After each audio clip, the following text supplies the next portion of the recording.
mata duree gurguddaa lamarratti amma yeroonnaa kennee walitti buteen isinitti agarsiisu yaada. Tokko nuyi ijoollee waaqayyooti isa jedhudha. Lammaffaan nuyi maatii waaqayyooti isa jedhudha. Waan isin dhibuu waldaa isee duraa keessatti bartooti, ergamooti, raajooti wanti isaan cimsanii barsiisaa turan maan yeroo jennu mata duree kana lamaani. Mata duree kana gadi fageessanii dhaabanii biqilee akka inni ija godhatu yeroo hundumaa aramaa isaa buqqisu turan. Maaliif? Fayyina keenyaaf iddoo guddaa qaba waan ta'eef. Guddina keenyaaf iddoo guddaa qaba waan ta'eef. Amantii keenyaaf iddoo guddaa qaba waan ta'eef ijoollee waaqayyoo isa jedhu kana, maatii waaqayyoo isa jedhu kana baay'isanii gadi fageessaniitu barsiisu. Amma ijoollee waaqayyoo isa jedhutu ilaala. Ijoollee waaqayyoo isa jedhutu ilaala. Efeesiyoon boqonnaa 1 lakkoofsa 4-5 obboleessi keenya nuu dubbisa. Utuu inni hin dubbisiin dura Yohaannis 3:1 yeroo ilaallu maal jedha? Abbaan jaalala guddaa attamii akka nu jaallate mee ilaalaa jedha. Abbaan jaalala guddaa attamii akka nu jaallate mee ilaalaa jedha. Iddoo sana irratti jaalala abbaan jaalala guddaa attamii akka nu agarsiise mee ilaalaa.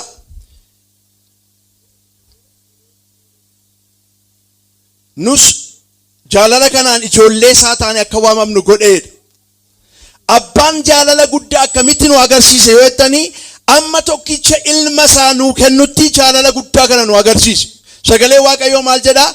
Amma tokkicha ilma isaa kennutti biyya lafaa jaallateera. Isa kana dubbata Yohaannis. Abbaan jaalala guddaa attamii akka nu agarsiise mee ilaalaa. Jaalalli kun immoo maal yeroo jennu akka nu ijoollee isaa taanuuf ilma isaa nuu kennee ijoollee nu godhatee jechuu barbaadeeti. Kanaaf nuyi ijoollee waaqayyooti jedheetu dubbata. Addoo baay'eetti mata duree yookaan immoo xiqsi baay'ee ilaaluu dandeenya. Xiqsota kana hundumaa keessatti kan isin argattan maal yoo jettanii ijoollee waaqayyoo isa jedhu kana argattu, mucaa waaqayyoo isa jedhu kana argattu. Maaliif? Wanti seexannitti mormu inni guddaan isa kana waan ta'eef. Sirriitti ijoollee waaqayyoo ta'uu keenya yoo barre, yoo hubanne, tokkummaan waaqayyoo wajjin nuyi qabnu, hariiroon waaqayyoo nu wajjin inni uumamuu biyya lafaa dura iyyuu warra qullaan warra isa duratti mudaa hin qabne akka taanu. Inni maal dura iyyuu? Mee uumama biyya lafaa dura iyyuu jedhame. Uumama biyya lafaa dura iyyuu. Nama si bukkee jiru harkaan qabiiti uumama biyya lafaa dura jedhiin. Ijoollee waaqayyoo akka taatu, mucaa waaqayyoo akka taatu waaqayyoo murteesseera jedhiin.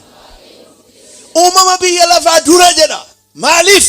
Namni uume kun yoo kufe, yoo dogoggore, seexanni lafa kanarra jira waan ta'eef, seexanni uumama namaa dura kufe waan ta'eef, yoo seexanni uumame kana yoo ni dogoggorsiise karaa kamiinini gara kana ijoollummaatti, warra ijoollummaa keessaa ba'anii garmoomaman kana akkamittiin ijoollummaatti deebifadheedhe utuu lafti kuniif samaayin kun hin uumamin waaqayyo karoorse. Kanaaf abbummaan waaqayyoof ijoollummaan keenya waan har'a ta'e miti. Waan utuu karaarra deemnu ta'e miti. Utuu lafti kuniif samaayin kun hin uumamin kan inni ta'e. Nuyi engadda dhaga'uu dandeenya. Nuyi engadda dhugaa namni nuu ba'uu danda'a. Waggaa 10 irraa ta'uu danda'a. Garuu waaqayyo duratti ijoollummaan keenya yoom murtaa'e yoo jettan utuu lafti kuniif samaayin kun hin uumamin sammuu waaqayyoo keessa turre. Itti fufii dubbisi. Warra isa duratti mudaa hin qabne akka taanuuf jaalalaan karaa Kiristoos nu fo'ateera. Karaa eenyu? Karaa hojii keessanii miila duwwaa Gabreelii waan nattaniif, sababa gadaamii qabtaniifi nu caalaa kan baay'ee dhimma hin jiru dhimma kanarratti. Garuu akkasumaan karaa Kiristoos maaliin nu filateera? Jaalalaan nu filateera. Waaqayyo jaallatee mucaa isaa si godhateera. Kanaaf isin ijoollee waaqayyooti. Mi'aan mucaa waaqayyooti jedhaa. Kana amanuun baay'ee barbaachisaadha. Hariiroo waaqayyoo wajjin qabdan, tokkummaa waaqayyoo wajjin qabdan, jaalala waaqayyoo wajjin qabdan, amantii waaqayyoo irratti qabdan kan jabeessu kana. Kana iddoo baay'een isin agarsiisa. Kana bartooti kana cimsanii barsiisu turan. Amma lubbuu isaanii, foon isaanii, jireenya isaanii, lafee isaanii wajjin wal nyaatutti barsiisu turan. Wanti nurkaa kufe kanaadha. amma amantooti harka dhibba keessaa 20-30 ijoollee waaqayyoo akka ta'an kan hin amanne baay'ee akka ijoollee waaqayyooti kan of hin ilaalle baay'ee ofuma waldaa dhufanii kan galan wanti nu baasu wanti jireenya keenya keessatti iddoo guddaa qabu akka ija godhannu akka eebbifannu kan godhu maanni yoo ta'an ijoollee waaqayyoo akka taate yeroo hubattudha. Mi'aan mucaa waaqayyooti jedha. Galanni gooftaadhaaf haa ta'u. Eshi waaqayyo karaa Yesuus Kiristoos ilma isaa taanee akka guddifamnuuf. Waaqayyo karaa Yesuus Kiristoos si'a lammaffaa fida kana. Karaa Yesuus Kiristoos ilma isaa taanee ilmaan isaa taanee akka guddifannuuf jedha. Ati kana ala yoo ta'e guddinni hin jiru. Ija godhachuun hin jiru. Ilmaan waaqayyoo yookaan mucaa waaqayyoo taatee amantee hin guddattu yoo ta'e guddinni hin jiru. Kanaaf maal jedha karaa Yesuus Kiristoos ilmaan isaa taanee akka guddannuuf jedha. Akka guddannuuf jedha. Yoo kun ta'uu baate guddinni hin jiru. Ilaa karaa keenya miti. Ammayyuu wanta jala mureessinitti himu karaa sanyii keenyaa beekumsa keenyaa yookaan immoo karaa jireenya keenyaa miti. Karaa hojii keenyaa miti. Dhibba sammuun keenya amanuun kan irra jiraatu. Karaa Yesuus Kiristoos ilmaan isaa taanee akka guddifamnu. Ameen. Galanni gooftaadhaaf haa ta'u. Eshi. Akka fedha isaa isa gaariittis yaadaan nuuf qabeera. Ilaaltanii akka fedha isaa isa gaariitti maalii nu qabeera? Mee yaadaan na qabeera jedha. Yoom yaadaan qabamte yoo jette samaayin kun utuu uumamin lafti irraa uumamte kun biyyoon kun utuu uumamin yaada waaqayyoo keessa turre. Ameen.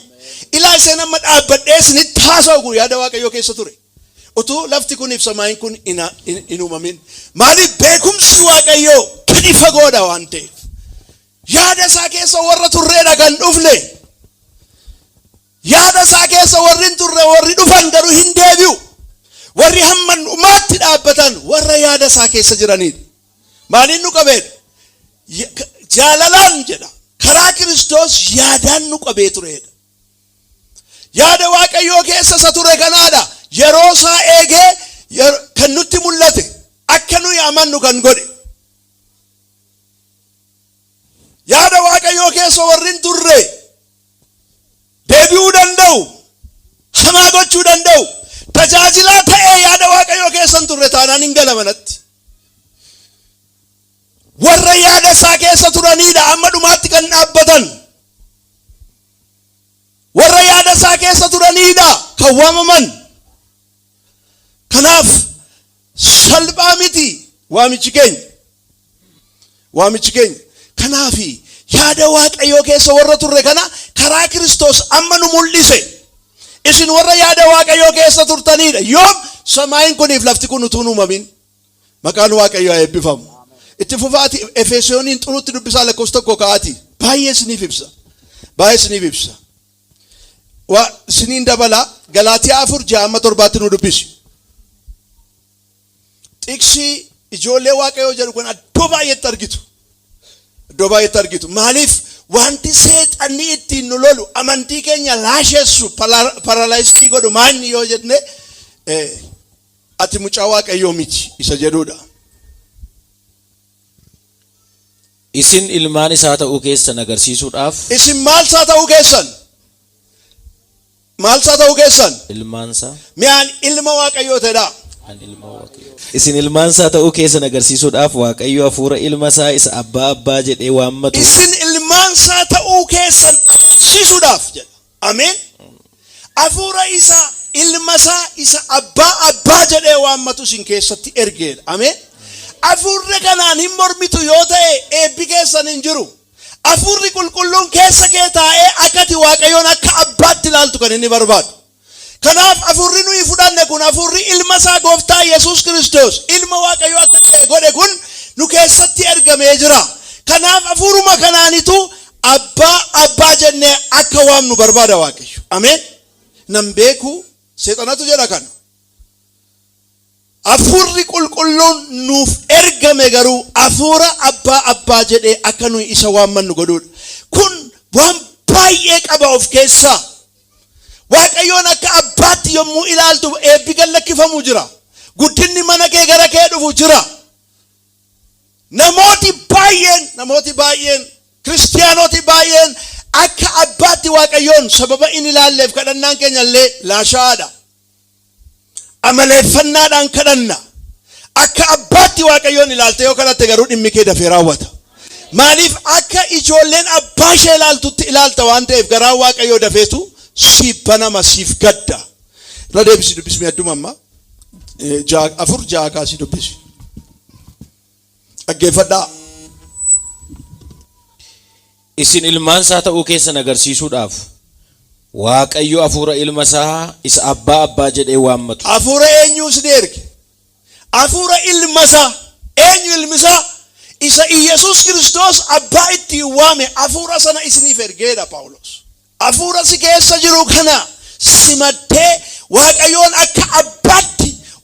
akka abbaatti amanachuun kan keeti. Hafuurri kun si keessa jira.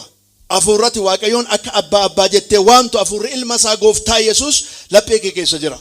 Isatti fayyadamuun baay'ee barbaachisaadha. Seexanni gaa isa kanatti akka nuyi hin fayyadamne gochuudha akeeki diinaa.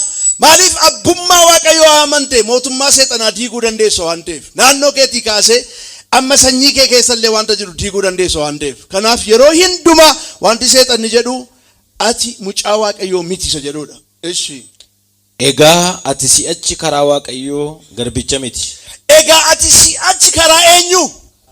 Mee dabalaadhaa karaa eenyu? Karaa waaqayyoo garbicha miti. Amma waa'een garbichaa nu hin galu. Jaraan garuu garba jedha ture. Garba jechuun mini waagaa ilaalloonoo. Garba jechuun amma sareetti lakkaa'amu yeroo sana. Kanaaf seexanni jaraan maal jedha? Garbicha isaan hadheessa ture.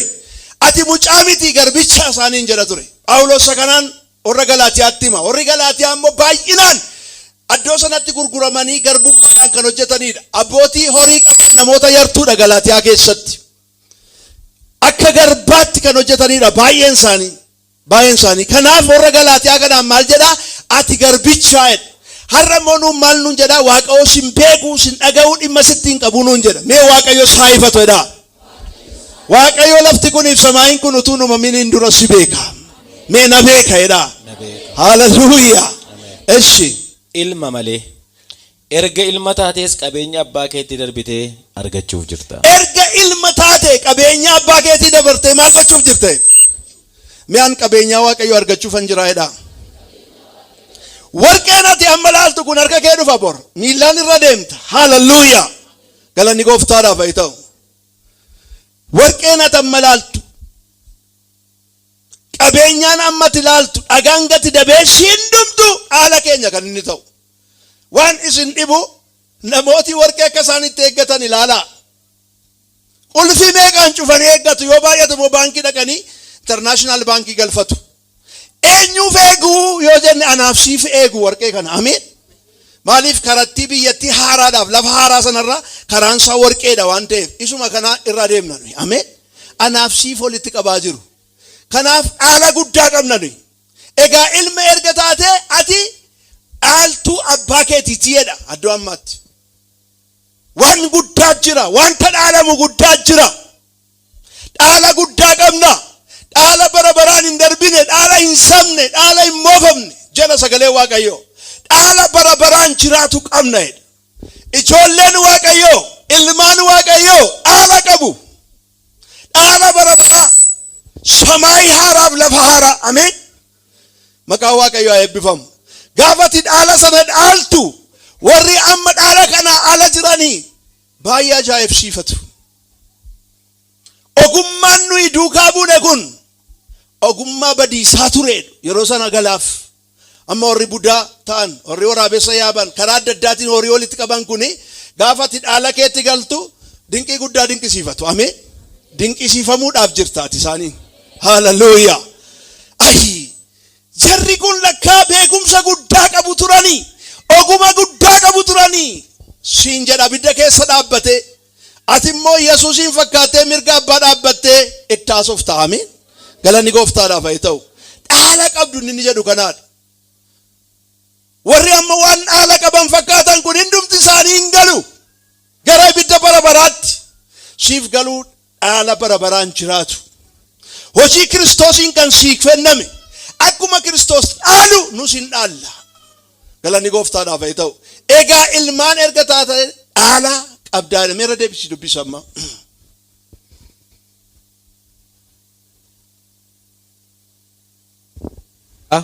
Egaa ati si'achi karaa Waaqayyoo garbicha miti. Mi'aan garba miteedha. An mucaa Waaqayyooteedha. Garbii jara sanaadha. Ati mucaa Waaqayyooti. Mi'aan garbicha miteedha. Nama si bukkee jiruun harka isaa qabi ati garbicha miti jedhiin.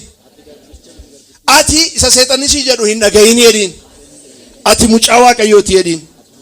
Mi'aan garbicha miteedha. Seexanatu jedhaam kan. Kanaafitu warra Galaatiyaatiinis hin garboota miti ijoollee Waaqayyooti jedha. Galani gooftaadhaaf haa ta'u. Eshi. Ilma malee erga ilma taates qabeenya abbaa keetii darbitee argachuuf jirta. Erga ilma taate qabeenya abbaa keetii darbitee maal gochuuf jira? Mee darbeen dhaalaadha. Asumattuu darbii dhaali maqaa Yesuusiin. Darbii Waaqoosin jedhe dhaali. Darbii deemi maqaa Yesuusiin. Egaa erga ilma taate darbitee qabeenya abbaa keetii maal gochuuf jirta? Dhaaluuf jirta. Qabeenyaa Waaqayyoo si eeggataami. Galanni gooftaadhaaf haa ta'u.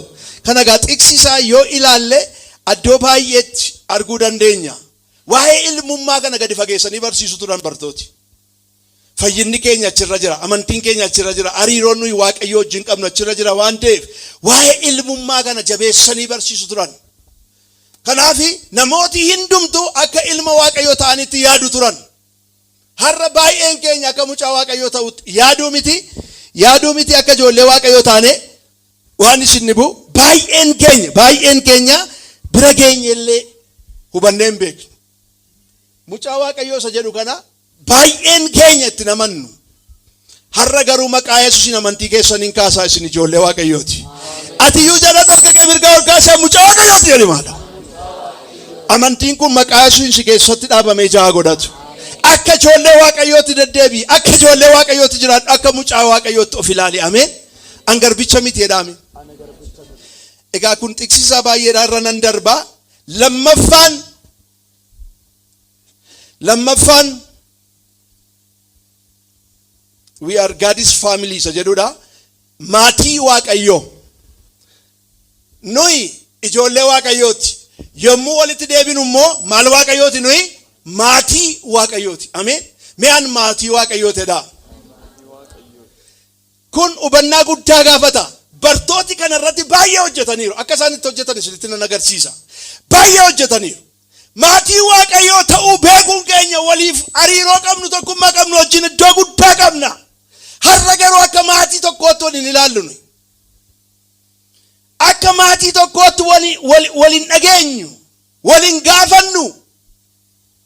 Hamaan hin dhufin malee tajaajilaan humna jiru aniisa ta'u namni tokko yoo hidhame eenyu dhaqee gaafata. Maaliif maatummaan keenya hin guddanne waan ta'eef. Akka maatiitti waliin ilaallu waan ta'eef. Barsiisi kun hin barsiifamne waan ta'eef. Maatii kana isinitti agarsiisa. Maatii dhiiga Kiristoosiin hundaa'edha.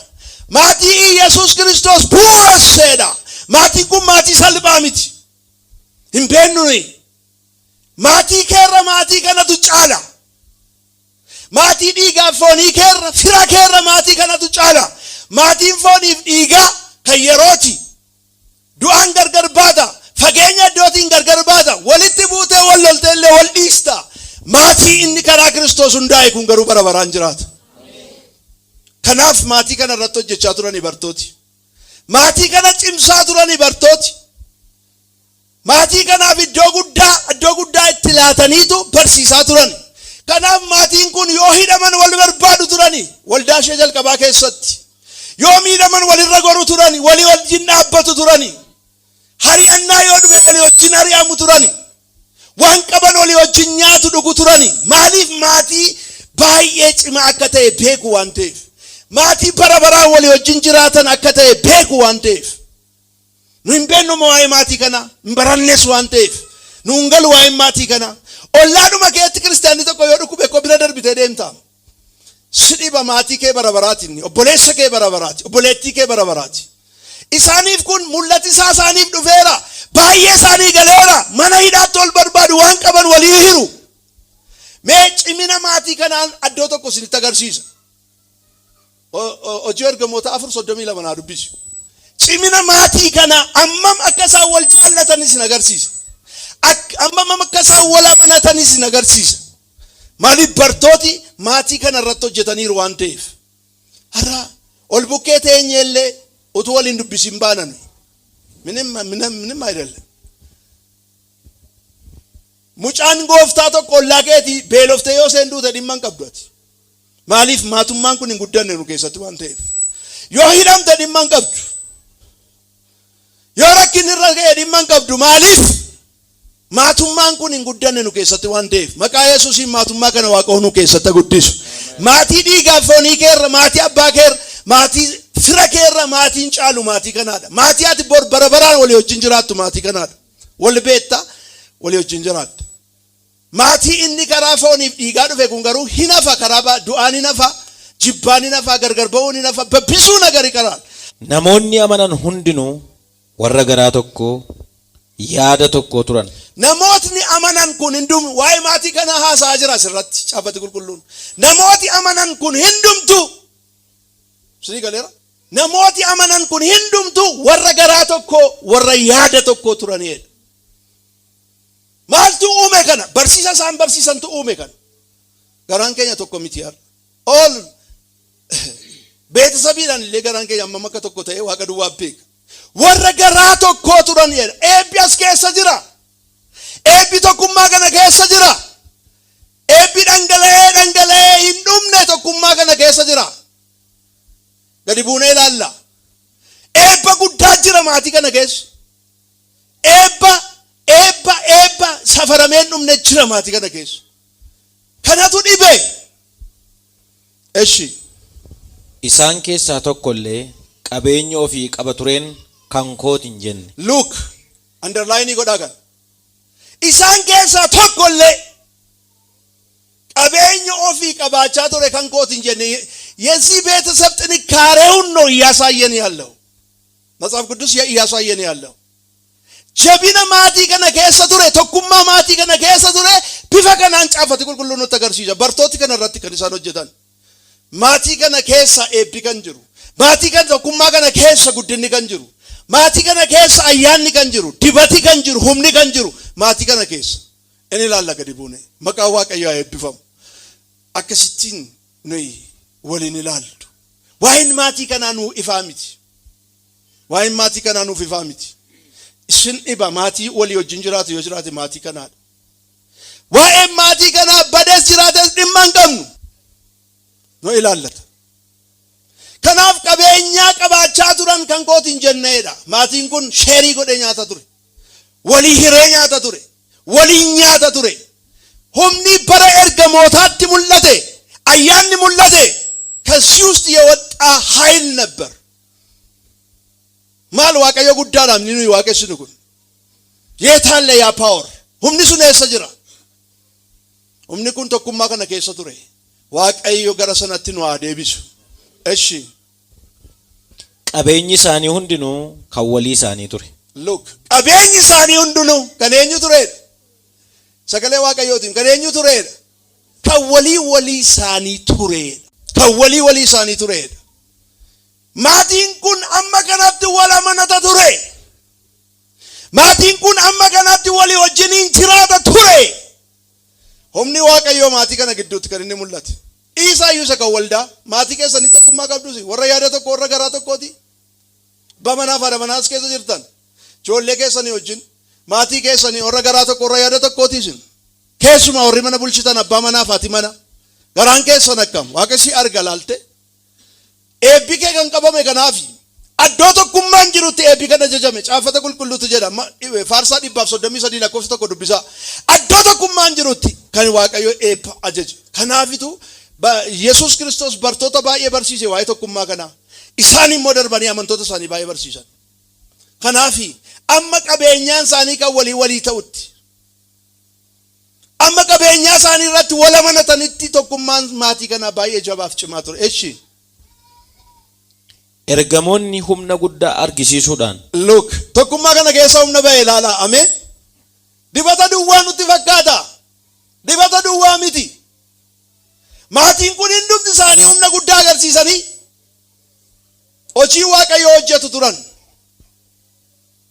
mul'ata guddaa ture. Humna guddaadhaan du'aa ka'uu Yesuus Kiristoos dhugaa ba'aa turan jarri kun. Eessaa dhufe humni kun? Tokkummaa kana keessaa kan burqeedha. Har'a gadi baanee lallabna maal jenna? Gadheedha jechuu koo miti. Yesuus gooftaadha jenna. Harka dhibba keessa namni 20 yoo amane iyyuu guddaadha.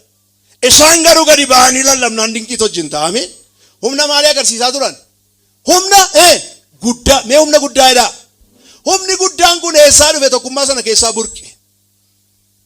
Dhukkubsataa fayyisaniitu lallabu turan. Seexana baasaniitu dhugaa ba'u turan. Humna Waaqayyoo agarsiisanii dhugaa ba'u turan. Dhugaa ba'uun cubbuudha jechaan jiran. Oromti dhugaa baatan iyyuu tokkummaa keessan baay'ee jabeeffadhaa. Tokkummaa malee hin danda'amu. Humna guddaa amma naaf diriirutti.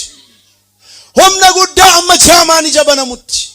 Humna guddaa agarsiisuudhaan Yesuus Kiristoos du'aa ka'uusaa dhugaa ba'u turan. Maaliif? Eessaa dhufe humni kun? Tokkummaan amma jedhe kana keessaa dhufe. Eshi du'aa ka'uu gooftaa Yesuus dhugaa ba'an ayyaana guddaas qabu turan. Maal guddaa qabu turan?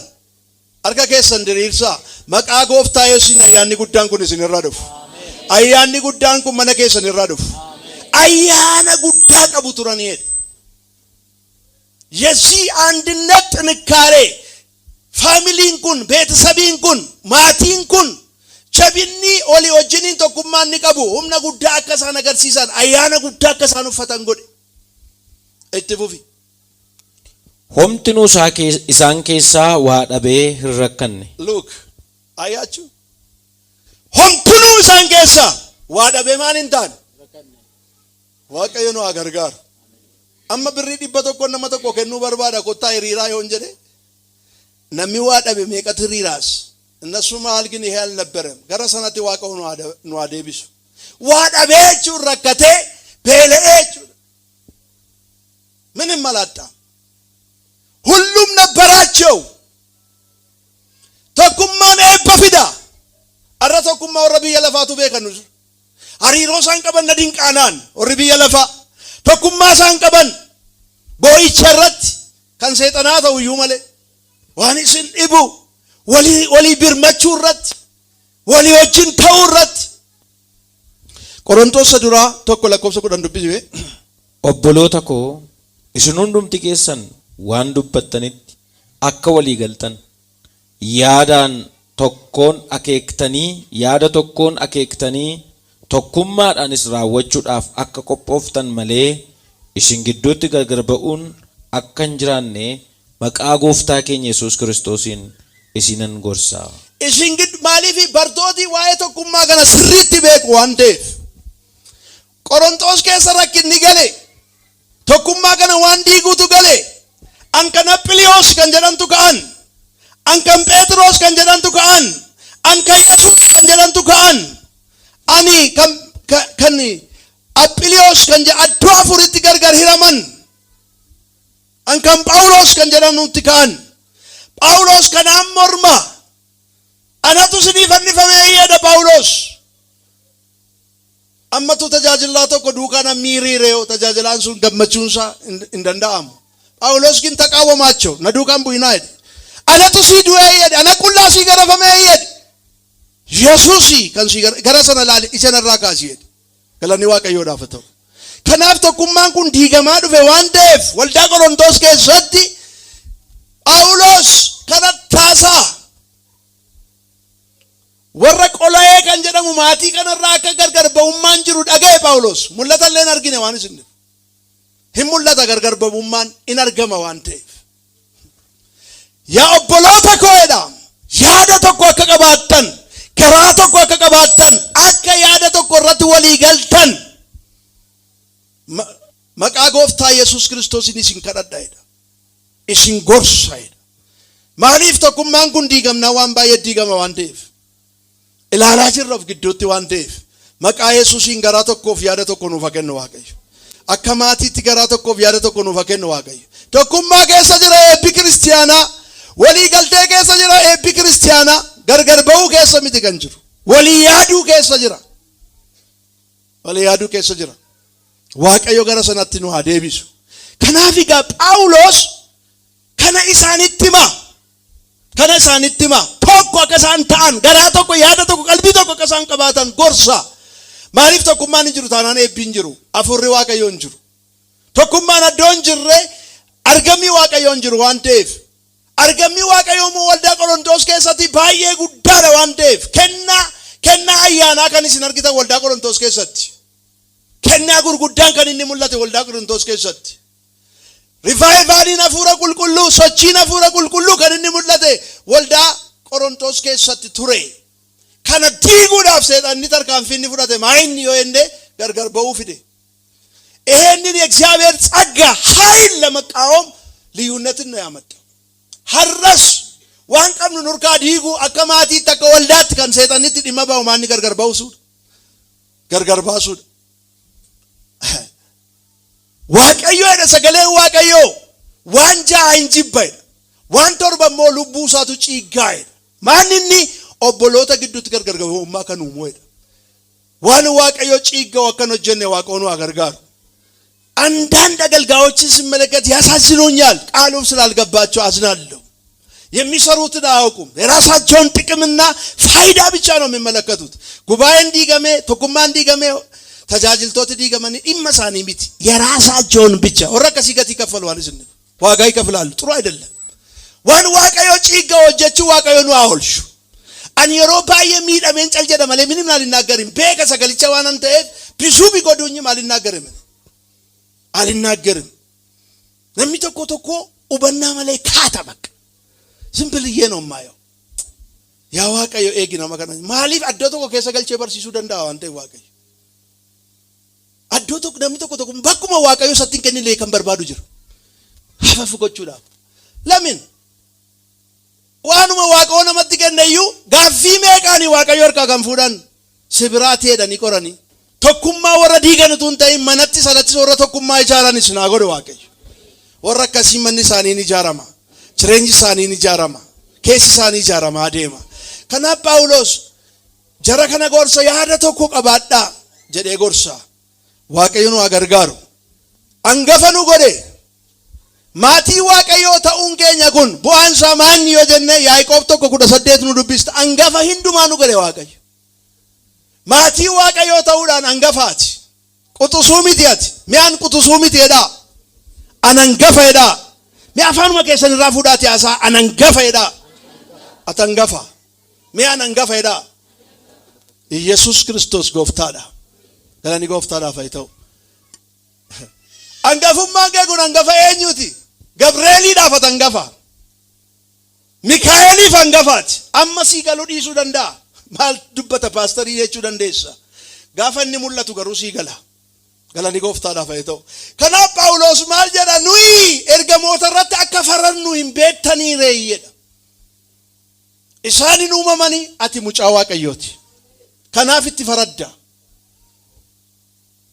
አንተ የእግዚአብሔር ልጅ ነህ እነሱ ግን ተፈጠሩ ስለዚህ ትፈርድባቸዋለህ ገብርኤል ዋንተ ኩንስሪሚት የቹኒ ደንዴ ሰቦር አመሮን ስትሙ ሲገሉ ዲሱ ደንዳ ከን ሰይጣን ሲለሉ ፉልፊና ገና ሲወጅ እንጅራፍ ሲሎላ ሰይጣን ኡልፊና ገና ኡልፊናት ደርቢቱ ነው እንጀራ ምን ሰገለ ዋቀዮ ማቲ ዋቀዮ ተውን ሲምፕል ሚት ሳልባሚት እሺ ዱብስ ኑይ ኡመመሳ ሁንዱማፍ አንገፈከታኑፍ ኑይ ማልሳ ሁንዱማፍ ሜ አን ኡመማ ሁንዱማፍ አንገፈይዳ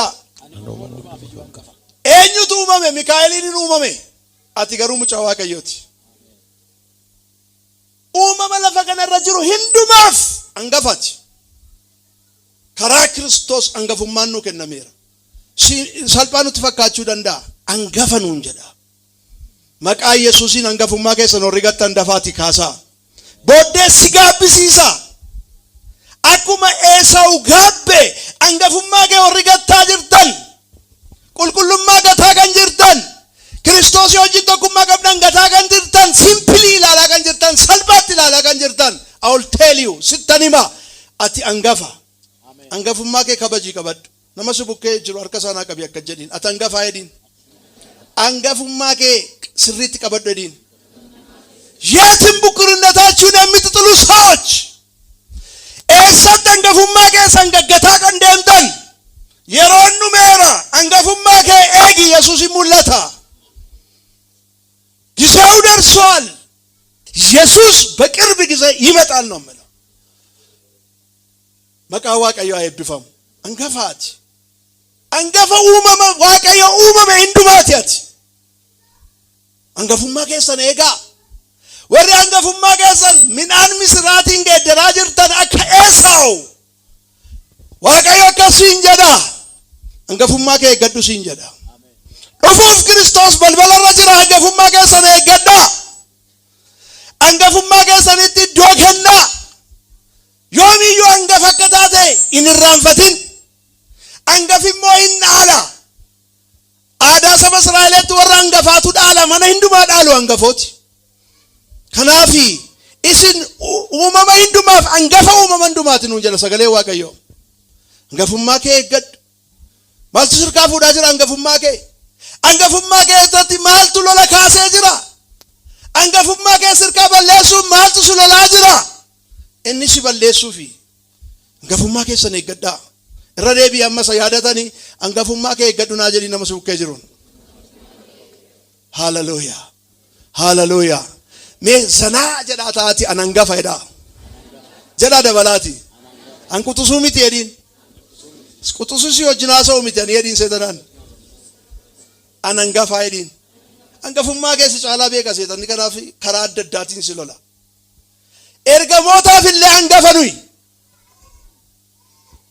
አንገፉማ ከነ ኑርካ ቡሱፍ ዋንቲ ሰጠን እንጎዲን እንጅሩ አንገፉማ ከኛ ኑቶ ይገታ አማኔ አንገፈኑ ገደ ህያደኑ እንጀደ ህያድኑ እንጀደ ሂኑበታ ሂኑበትኑ እንጀደ አንገፉማ ኑ ከነ አንገፉማ ከገናን ትጋፈተምታ ኢሚማኒን ኢለ በርባዴ ዳብዳ አንገፉማ ከዮገት የሮቲ ወሪ አንገፋ ዱጉማን አንገፉማ ሳኒ አማናን አንገፈት ታኒ ኑፋ ወራ አንገፉማ ሳኒ ኤገተዲ ለፉማ ገደረት ይውዳ ከኑፍ ከበዋቀይ ከና ከኑፍ ከበዋቀይ አንገፉማ ሳኒ ወራ ኤገተን በዳሰ ከኑ ከበዋቀይ ለፉማ ገነረት በዚህ ምድር ላይ ቡክርነታቸውን ዋጋ የሚያገኙ አሉ።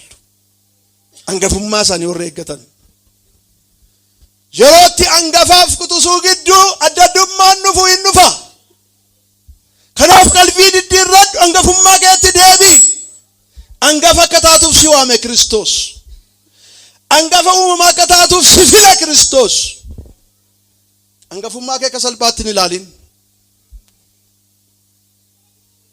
አፉሪ ዋቀዮ ከሰቆት ደደቤ ኡምነ ጉዳላ ወይነት ዱበታ ወሪ አንገፉማ ከሰንገተን ፕሊስ ሲተኒማ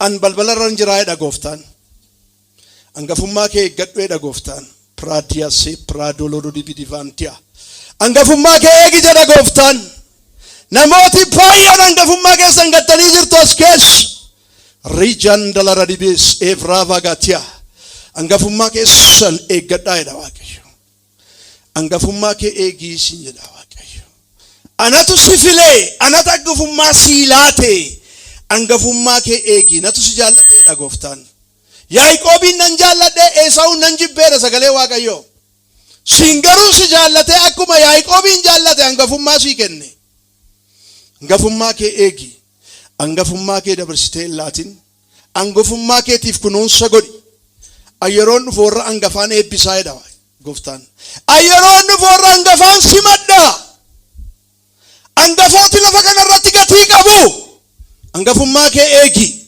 አንገፉማ ከደበርስተን ከኒን ጀዳፉ ሪዋቀዮ መካኑ ዋቀዮ አይብፈም ሰደት ኩደ ሰገል ሮሜና ዱቢስ ወራ አንገፎታ ከነ ኡመሚን ዱምቱ ኤጋጅሩ ወራ አንገፈታን ከነ ኡመሚን ዱምቱ አከነማ የክብር እንግዳ እንደሚጠብቁ እነዚህን ብኩር የሆኑትን ሰዎች ፍጥረት ሁሉ እየጠበቀ ነው። ኡመሚ ህንዱምቱ አንገፎታ ከነ ኤጋጅራ አንገፎቲ ኩን የሮዱ ፈኒቱ አዶሳኒት ደቢው ኡመሞቲ አማ አዶሳኒ እንጅራኒ ኡመሚ ዱቢስቤ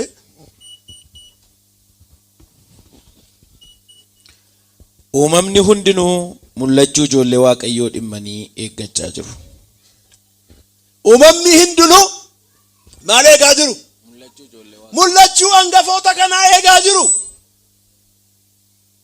ማሊፍ ጩቡ ጀለቲ nutti bitamanii jiru waan ta'eef maangoon ikkoo waggaa takkatti si'a tokko nyaattu miti kan Waaqayyo uume maangoo cubbuu tokko godhe maangoon ji'aan akka inni oomishamutti kan Waaqayyo uume har'a garuu waggaa tokko muka see jala laallee arganna kanatti uumamni gaddee jira boqqolloo muka lama akka nuyi irraa nyaannu miti kan uumame muka 20 muka 20 qabata ture cubbuutu muka lamatti deebise kanaaf boqqolloon illee mul'achuu kee dhimmee eegaa jira maaliif bakka isaa duriitti deebi'uuf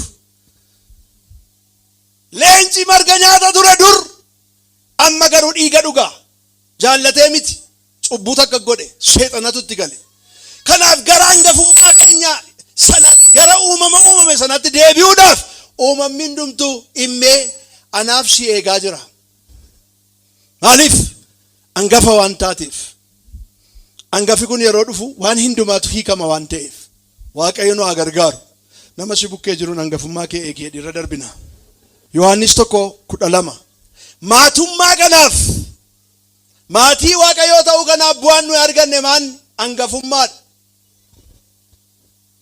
ittaanee aaboo arganne aangoo arganne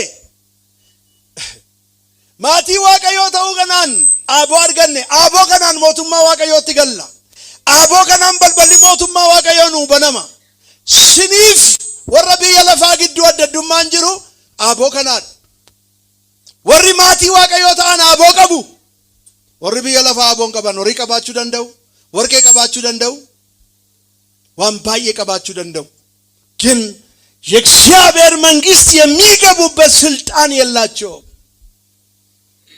አናፍሲ ገሩ አቦ ቀምና አሚን ጆሌ Waaqayyo ta'uu keenya mucaa Waaqayyo ta'uu keenyaan እንደገና ሞ ማቲ Waaqayyo ta'uu keenyaan angafummaan nu kenname ittaanee aabotu nu kenname dubbisime hamma isa simataniif immoo ijoollee Waaqayyoo akka ta'aniif aaboon isaanii kenna amma isa simataniif ijoollee Waaqayyoo akka ta'aniif maal kennee aaboo isaanii kenna mee ana aaboo qabeedha akka nama aaboo qabuutu jiraadhu amiin ilaa xonqaayii mana kee bukkee jiru irratti aaboo qabdaati digimtii mana kee bukkee jiru irratti aaboo qabdaa aaboo keettiin gargaaramtu taanaan seexanni sitti siisaa oola bakka sitti taphachaa oola seexanni aaboo qabduun maqaa Yesuusiin jedhi siif hojjeta amiin galanni gooftaadhaaf haa ta'u warra isa simataniif mee Kiristoosiin kan simattan kafayyisaa lubbuu keessanitti oluma kaasaame ani jedha Yesuusiin jedha simadheera waan ta'eef jedha aaboon qaba jedha yes aaboo qabda warra isa simataniif ijoollee Waaqayyoo akka ta'aniif aaboo kenneef jedha aaboon kun waan hundumaa irratti si fayyada aaboon kun seexana si lolu irratti si fayyada aaboon kun waan siin mormu irratti si fayyada baay'een keessan tajaajiltootatu aaboo qabatanii yaaddu in kadhachiifatinaa jechuu keessan miti waan ofii kadhachiiftaniillee as fiddanii dhuftu aaboo qabdaatis kadhattee sirreessuudhaaf kadhattee qajeelchuudhaaf waan sitti cimee kadhattee ajjeesuudhaaf illee aaboo qabda qalbiin diddiiratu taanaan du'aan kaasuullee hin dandeessu እኔ እንደዚህ ሰራ ይቻለው እግዚአብሔር አቦ ከቲ ገርጋራሚ ዋንተ ሲፍ እንታነለ እንካሳ ዋቀይ ሎሴኒ ማቲያ ፖራ ሚያርከ ከሰኖል ካሳ ያ ዋቀዮ ሲንከደዳ ሰበቲ ከራይል መኬ ጎፍታ ኢየሱስ ፈይስተ ከን ሲመተን ኩን አቦ ጆሉማ ሳኒ ተከድ ኢመባኒ መቃ ኢየሱስን አቦ ጆሉማ ከነ ሐረሲ መቃ ኢየሱስን ከናራታው ኢላ ባየና ቦቱ ቀበኒ ያ ዋቀዮ አቦ ሳኒ ትገርጋረሙ ደደበኒ ሚደማ ጅሩ አማ ገሩ ዱቢ ከዱ ፈከናን ነነጀጃ አቦ ሳኒ ትገርጋረመነታን አቦ ሳኒ ትንከነጀተነታን አቦ ሳኒ ትገንጅራተነታን namooti aaboo isaanii gatan kan kaasana ta'anii maqaa Yesuusin isiniif haa ta'u mi'aan aaboon qabaadha aaboo qabdu waan jaallate sirreessuuf aaboo qabdu seexanni garuu nu dagachiiseera meetti dabalaati an aaboon qabaadha tokko isiniin dabala kanarratti Luqaas 18 amma 19 naa dubbisime Luqaas 18 amma 19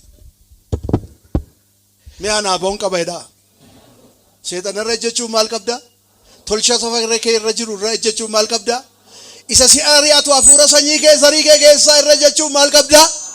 Abootti kan gargaaramu waaqatu hin ta'in situtti gargaarama. Sii kenne bakka ameen. Aboon sii kennameera.